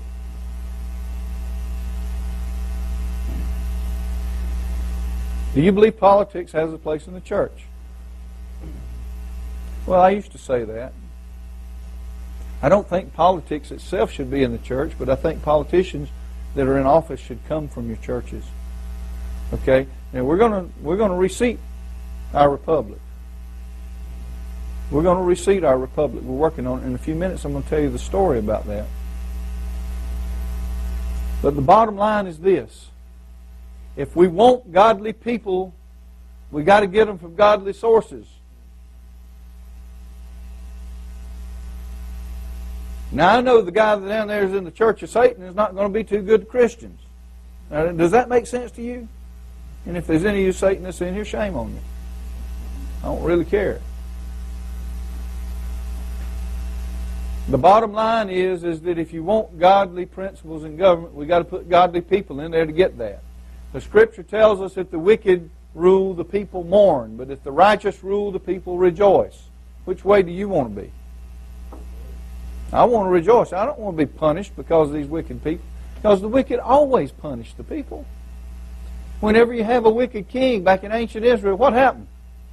He taxed the people. He really put a burden on their neck. Made them work hard. But when they had a righteous king, the people were free and happy. They had plenty. And that's what we need in our country. Not a king, of course, but we need righteous government. Well, I will be the first to say that I don't think that you can get a righteous government in Washington. It's too far gone to fix it. We can't fix Washington. We got to throw it out and start over. It's impossible to repair the crooked, wicked, evil system that they have created in Washington, D.C. Can't be done. So we need to start over. We need to reestablish the original jurisdiction government of this nation and put righteous rulers back if the American people want to survive. Our system won't survive much longer. Yeah. We won't survive much longer at the rate we're going. They already know the system is coming apart internally. And they're preparing. Many of your congressmen and senators are right now moving everything they have offshore because they know they're going to have to leave. They already know. The church and people in the church should be the guidance of our government, and we should get our political candidates from the church. Now, even when we reestablish the republic, we're going to have to put godly people in office. And the people involved in that process, we talk about it. And I've told them all. I'm not going to tolerate any of the crooks in the government anymore.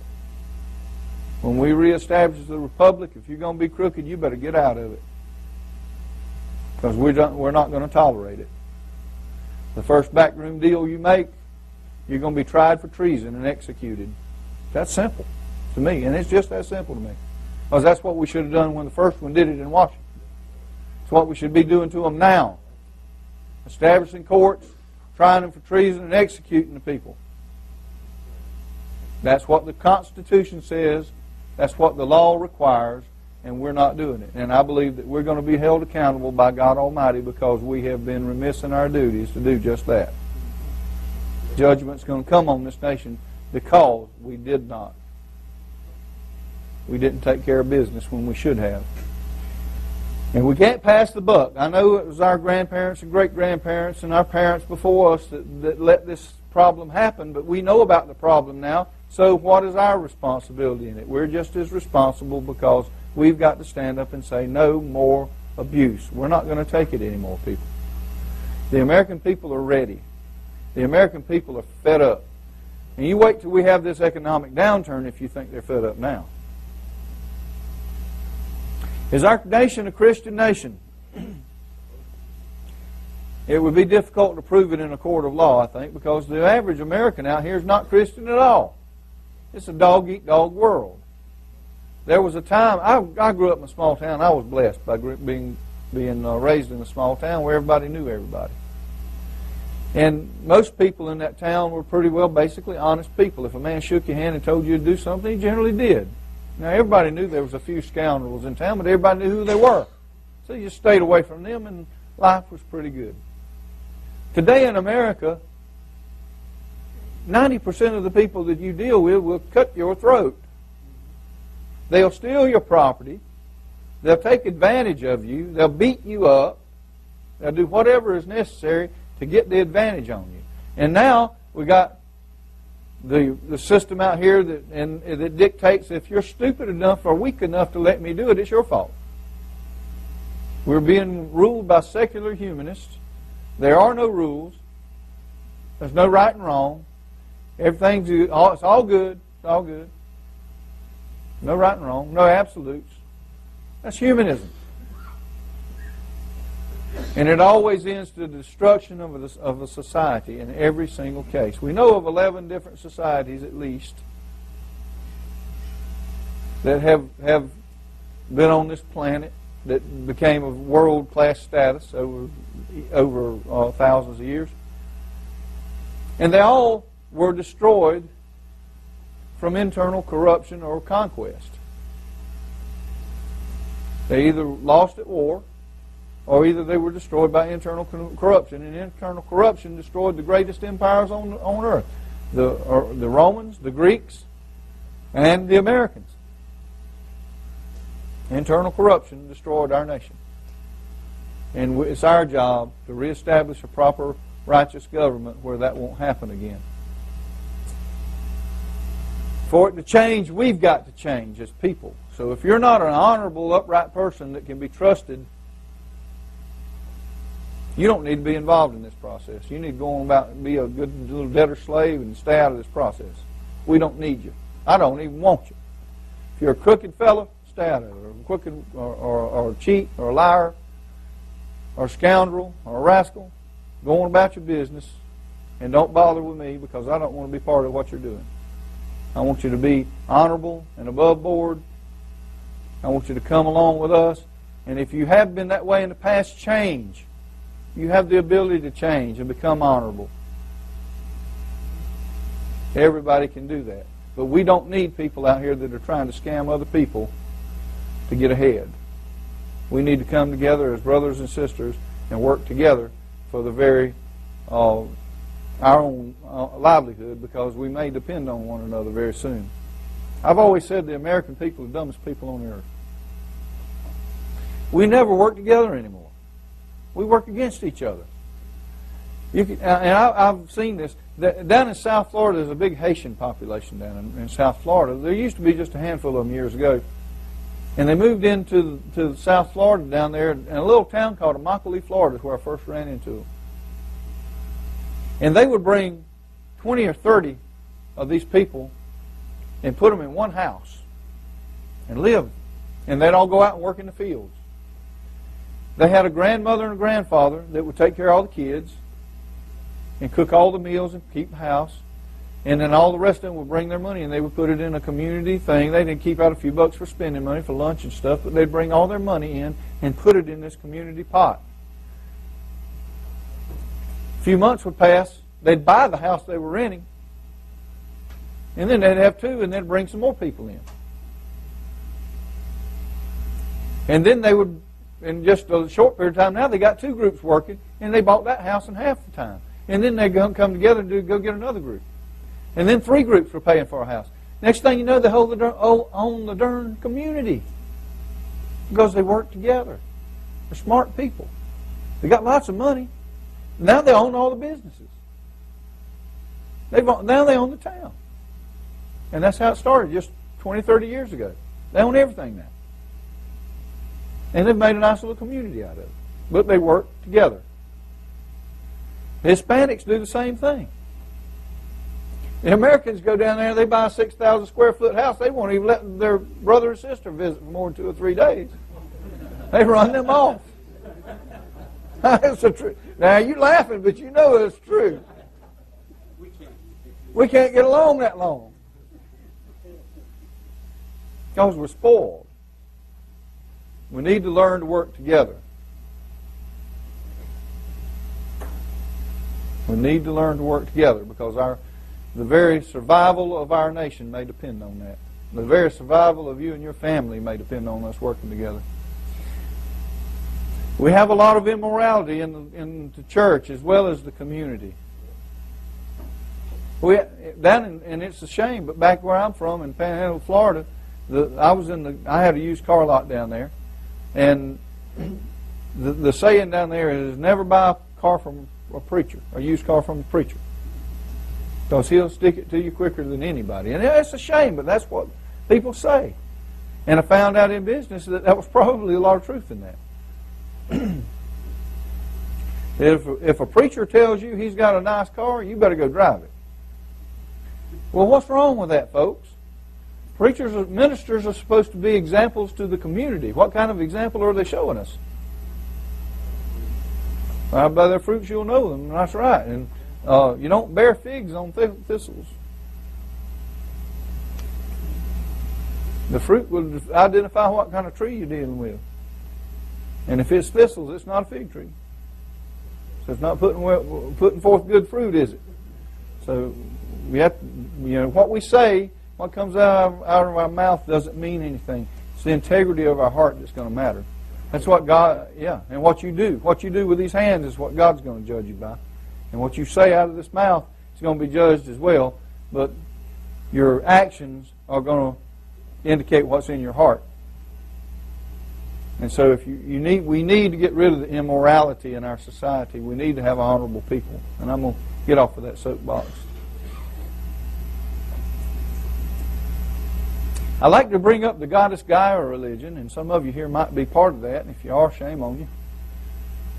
I ran into some in California. I think I offended them sufficiently. So I might offend you too. That's okay. You can get over it and get used to it. I really don't care. Truth is still the truth.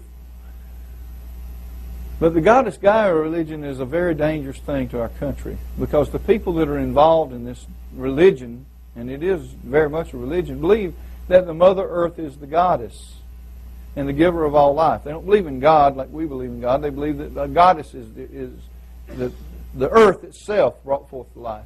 There is no master plan or creator. The earth itself is God.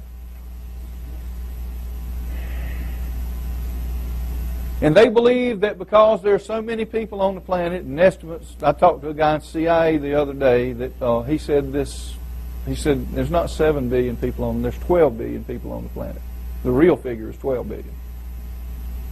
I had a meeting with him last week, and he told me there's really 12 billion people. They don't make that public, but because they're planning on eliminating a bunch of them. He's a member of CIA.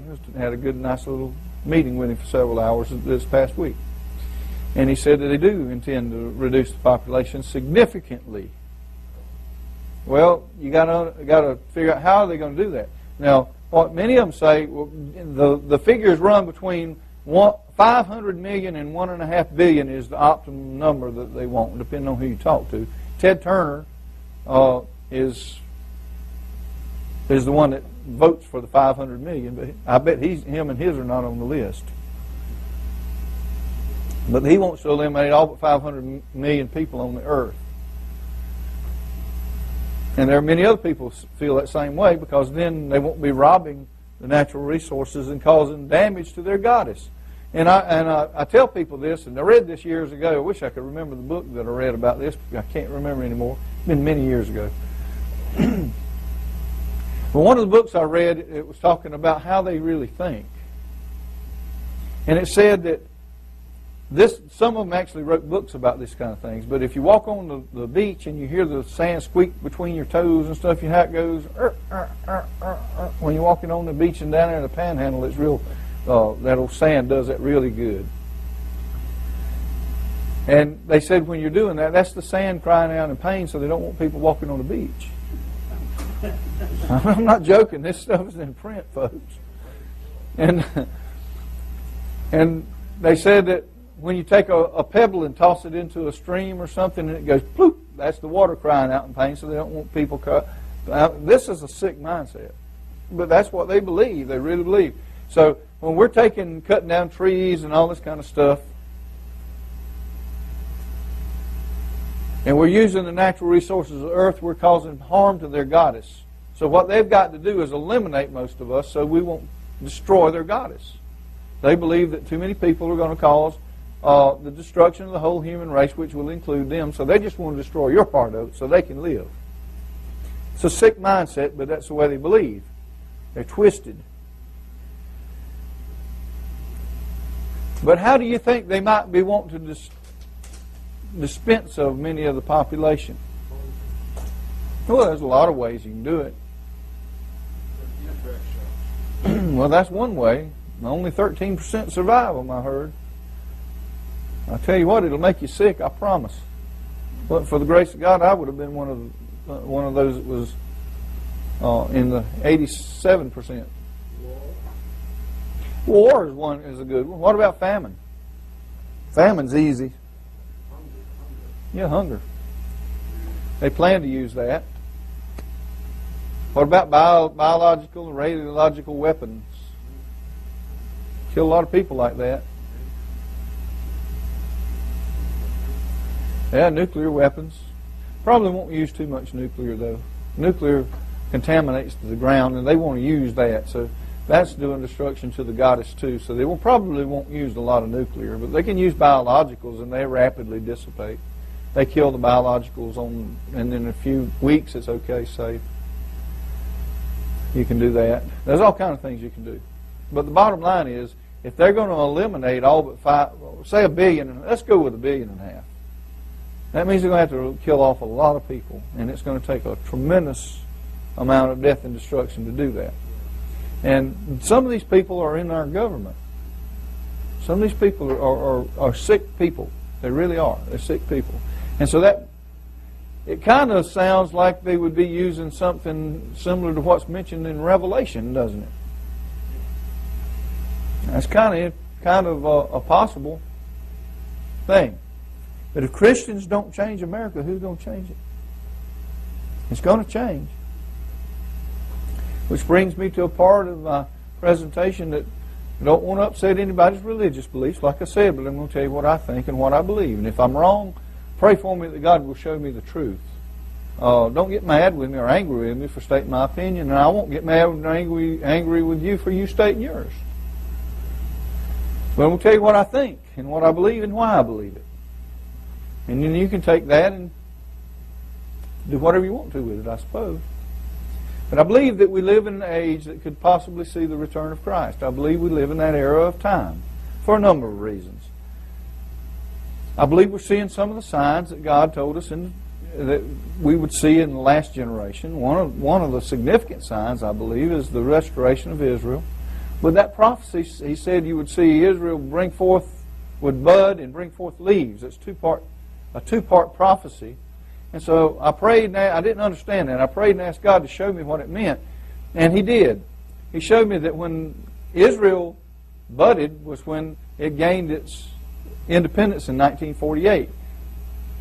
But it put forth leaves in 1967 when it gained its capital, Jerusalem. It's a two-part prophecy. So the generation that saw the return of Jerusalem to the Jews and the establishment of the nation of Israel, I believe in 1967, probably could have possibly started to count down to that generation that he's talking about. Now, I don't know absolutely that's true. That's my personal belief that that's true. But I don't have any other documented evidence except what I'm seeing in the Scriptures to back it up. One of the best books that I like to study, my favorite, is the 24th chapter of Matthew that breaks this all down and tells you what is going to happen. It gives us 3 periods of time he talks about. The first is the beginning of sorrows. The second is the great tribulation. And the third is the day of the Lord. Now, these things are what Christ said, not what I said. Now, in the first period of time, the beginning of sorrows, Christ tells us what's going to happen. Earthquakes, famines, pestilences, wars, rumors of wars. Nation will rise against nation, kingdom against kingdom, which is a very interesting prophecy, because if you'll go look at the book written by Gary Kaw called En Route to Global Occupation that was put out in the 90s, he's got a map of the world in there that was created by the World Constitution and Parliament Assembly. And in that map of the world, it's got 10 kingdoms. God said nation will rise against nation, and then kingdom against kingdom. The New World Order will be referred to as kingdoms. What's the head of a kingdom? A king. You think we're going to have a problem in America with an oligarchy at least? Absolutely. You're going to have a central, small group of people, an oligarchy, with a head man, might be called a president, might be called something else. But you're going to have somebody at the head of that small group oligarchy of people here in this country if we don't change it. Now, people tell me all the time, Christian people tell me all the time, I don't have to worry about that because God's just going to come down here and He's going to rapture me out of here and I'm not going to have to go through all that. And if you believe that, I hope you're absolutely right. I really, really do hope you're right. But that's not what I find in my Scriptures. I've not found that in the Scriptures that way. That's what He says. He said, you'll be here to the last trump. And He tells you when that's going to be. If you go study it, and I have studied it in detail, very much detail. And that's another thing that I've never had anybody to prove me wrong. Now, I've had some people who gave me some stuff from this one, that one, and the other one, but they didn't decisively prove anything with using the Scripture. I can make a pretty darn good case. If I was going to court on this, I could prove my case with the Scripture. Okay. So, what I believe that Christ was talking about in that first period of time is probably already happening. I noticed that it was exciting to me because I see a lot of bad stuff, but I have hope. Now, I want you to understand, you will leave with a message of hope here, not gloom and despair, folks. I want you to understand that because I don't believe in gloom and doom. I'm excited about what I see going on because I see some good things coming as well. Not just all bad. I see a lot of good things. But the bottom line is this. Christ told us what would happen in these periods of time. He's got 3, and He tells us what's going to happen during them. What is the first sign that He says will happen during the Great Tribulation?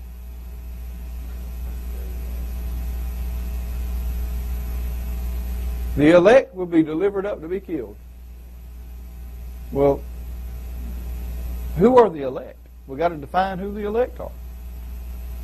Are they God's leftovers? They're God's best. They're His absolute best. Well, if He says they're going to be delivered up to be killed, then what happened to the rapture?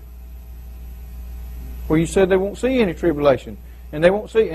And it frustrated me. Former pastor I used to have, I had to leave because I couldn't sit under it anymore. And her quote was, God's going to bless your socks off until He comes and gets you. That was her quote every Sunday. I guess that was in the book of Hezekiah along with some of that other stuff. That was the story. The book of Hezekiah is a private joke. I had an old pastor, minister in Church of God for about 40 years, a friend of mine. He called Brother Noble. Wonderful man. Loved him. He was like family to me. And I helped him for many years, worked under him for many years. And he was always having fun. He just loved. He was the kind of fellow that could skin you up one side down the other, and then go fishing with you the next day, and you wouldn't even think nothing about it. He just had a way of doing that. You'd have knocked me in the head for saying things to you like he did, but he just had a way of doing it, and people loved him. But Papa Noble got up to preach one morning, and had a church full of people, and he told the people, he said, if you will, turn with me to Hezekiah, the 2nd chapter. And he just sat there and waited. And all these people picked up the Bible, and I said, I was about to bust a gut. I busted out laughing. But I contained myself. And so then after a couple of minutes, they were still looking through there. He looked up, he said, now I know who reads their Bible and who doesn't. But he was that kind of fellow. He could do that. Yes, ma'am. 5 minutes? Okay, good. But I believe that because Christ said that we were going to see this persecution, that we will. It's not what I said. Go read it for yourself. Go read that chapter thoroughly. Research it. Cross-reference it like I have. Out of the Old and New Testament as well. It's very clear what he says is going to happen. In the second period of time, we're going to see trouble. And if we think we're going to see trouble, then maybe we need to pay attention to that, and maybe we need to plan for some of the things that we could see. Now, in the 2nd chapter of Daniel, I want to share something with you that it talks about. And I'm not going to preach to y'all today. This is just an added bonus. The bottom line is that in the 2nd chapter of Daniel, he talks about the image. The head of gold, chest of silver, legs of brass, and there 10 toes of iron mingled with clay. Well, the 10 toes of iron mingled with clay represent the New World Order. But iron and clay don't mix. The clay makes the iron weak. And I believe that we are the clay that's not going to mix with the New World Order. And I believe there are going to be pockets of people across this earth that are not going to go with the New World Order, and it's going to make it a weak kingdom. And it's going to make it a short-lived kingdom. And I believe that as a result, that it's not going to last very long. And I believe that that clay represents us who are not involved in their commercial system. Because the New World Order is about commerce, and if you don't need to be involved with commerce, then you don't have to be involved with the New World Order. The key to what we're trying to do across America is to establish cities of refuge where people can go and set up barter communities where they can barter for what they need during this period of time. And their needs will be met, and we need you to be part of that and work with us on that. We have several of these going on across the country, and if you're interested in being part of that, you can be. But we encourage you. You need some here in Texas. Man, you got some beautiful land out here. I've been looking at it. It makes me want to move to Texas. I noticed coming up here on 20, man, you got some beautiful places up here. You got some great farmland, great cattle ranching land and everything, and a lot of it too. Yeah? Okay. And we want you to be a part of that, and we'll talk more about that, but we're going to have to change our disc. And just give us a moment.